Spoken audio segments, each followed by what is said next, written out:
I think you got to get the heck away from the computer when you're going to start any sort of creative project. PowerPoint is the worst place to begin a project. It might be a really good place to end up. But the computer in general is really a very bad place to begin any sort of creative project. There's just so much temptation to make it perfect, you know, with backspace and autocorrect and type text here. So, you know, somebody, okay, hand on the mouse, you know, keyboard, okay, I got to make it perfect. You know, that's just the wrong way to try to be creative. So, you know, you'd be much better off with the proverbial cocktail napkin than you would the type text here box. You know, that's a place where you can scribble notes. That's no good, throw it away, start over.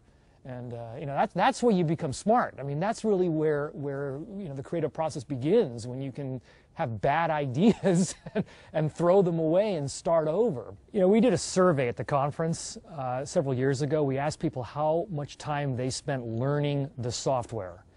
And these are the people who are the most vested in the industry. You know, they've spent a few $1,000s and 4 days out of their life to come learn about presentation content and delivery. And most of them told us less than an hour. Often there was a half hour. A few of them said 15 minutes. They spent 15 minutes learning PowerPoint.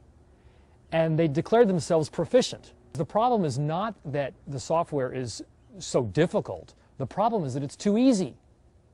Now, my daughters both created slides when they were 10 years old. It's not hard at all to start using PowerPoint. The problem is that people therefore think that, oh, well, this is easy. I can create slides. I can go give a presentation. You know, they equate proficiency with the software, whether they actually have it or not. They equate that with the ability to craft a message, tell a story, design a presentation, and deliver it. That's pretty good software that can do all that, huh?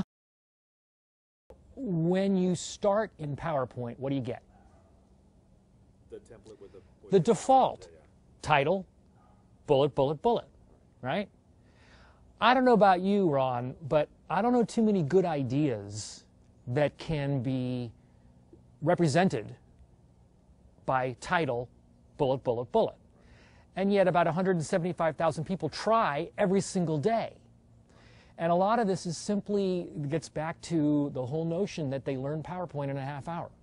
And that's all they know. You know, so they know title, bullet, bullet, bullet. It comes up when they issue the new slide command, so they try to stuff their ideas into that little box. It's very, very difficult to do. And they usually fail, and death by PowerPoint. You know, animations have such a bad rap, and to a large degree, it's deserved. You know, I mean, how many years have we been seeing boomerangs applied to text and, you know, stuff like that? It's, you know, it's completely absurd. And so, for good reason, people have a knee-jerk reaction of hating animation, which is too bad, because the animation engine in PowerPoint can be responsible for an audience really understanding a presenter's message. I wish that the thing were renamed. It should be called the sequencing engine. You know, animation brings up this whole notion of cartoons and motion and action and energy and all that stuff. That's all nonsense. The animation engine reaches its highest form when it allows you to sequence dense, chunky, complicated information. So I'm not talking about bullets here. Bullets, they don't never need to be animated as far as I'm concerned. But you put up a big old chart all at once, and now you're making your audience drink from the fire hose. And you are going to have to go on defense, which is what I like to call it, when the presenter has so much information up there, and then he or she has to, you know, back up, explain the slide, rather than just sharing ideas. When you can bring a complicated piece of information out piece by piece, then you really give your audience the opportunity to appreciate the weight of your message. Animation can be responsible for that. Now, how ironic, the same tool that everybody hates is the one that can really make the difference between an audience just hearing what you have to say and really absorbing and appreciating it. I hate charts in general. So, well, part of it is because the charting engine is so bad. It's just so difficult to work with. And the other thing is that the defaults give you so much stuff that you don't need. I mean, how often in charts do you really need a background? Do you need the lines across it? In many cases, you don't even need the axes. You know, in charts, most of the time, you are sharing proportional data. How this thing relates to that thing. You could do that with two rectangles, one of them being longer than another one. Oftentimes, you don't need to know what the actual values are. You don't need to know what the progression across time is. You don't need all the tick marks. You don't need the background. And yes, you don't need an extra dimension. So I think I would agree. The general statement I would make is that charts are usually overdone. And dimensionality is one of the things that people overdo it with. So I think that in many cases you'd be just fine creating some rectangles, having them look nice and clean, sequence them. Here's this one, here's this one. You see this one's bigger than that one. You know, your audience is going to get it just from that. Don't try to not be nervous. You know, the first thing that a friend will tell somebody before they're going to do something important, don't be nervous.